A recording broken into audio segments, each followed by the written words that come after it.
आणि शिवसेनेचे इतर नेते हे उपस्थित होते।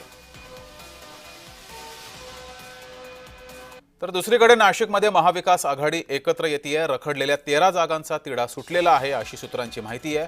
भाजपाचा पराभव करण्यासाठी मवियातील सर्व पक्ष हे एकवटलेले आहेत।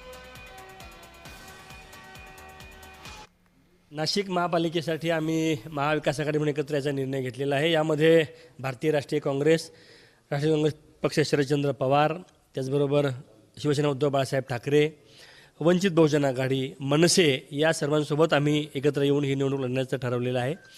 आणि जागा वाटप आम्हाला जे अपेक्षित होते आम्ही केलेलं आहे। याच्यातला मोठा भाव आमचा शिवसेना उद्धव बाळासाहेब ठाकरे पक्ष जरी असला तरीसुद्धा सर्वांना सन्मानजनक जागा वाटप करून आम्ही या निवडणुकीला सामोरं जात आहोत। साधारणपणे कुठल्या पक्षाला किती जागा दिलेल्या आहेत? अद्याप आपल्या काही जागांवरती तिढा कायम असला तरी आहे आमचा अजून 12-13 जागांवर तिढा कायम आहे, परंतु ही निवडणूक एक मताने लढायची यावर आमचा शिक्कामोर्तब झालेला आहे। जागांचा वाटपाचा जो आकडा आहे तुम्हाला आम्ही लवकरच या संध्याकाळी 8-7 वाजेपर्यंत कळवूया।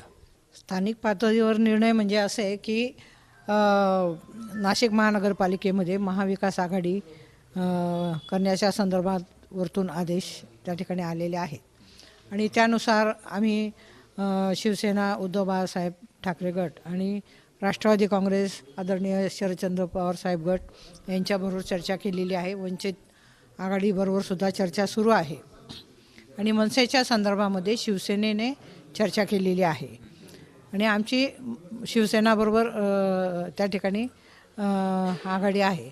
त्यामुळे आपण थेट मनसेला सोबत न घेता शिवसेनेसोबत चर्चा करून मनसेला घेणार आहात? नाही, त्यांची ऑलरेडी आधीच चर्चा झालेली होती, आमची काही स्वतंत्र चर्चा झालेली नाही आहे। बातमी पुण्यातून। पुण्यातल्या भाजपामध्ये नाराजी नाट्य सुरू आहे। भाजपाच्या धनंजय जाधव यांनी राष्ट्रवादीमध्ये प्रवेश केलाय। माझ्यावर अन्याय न ओळखणाऱ्यांना तिकीट दिलेलं आहे असं धनंजय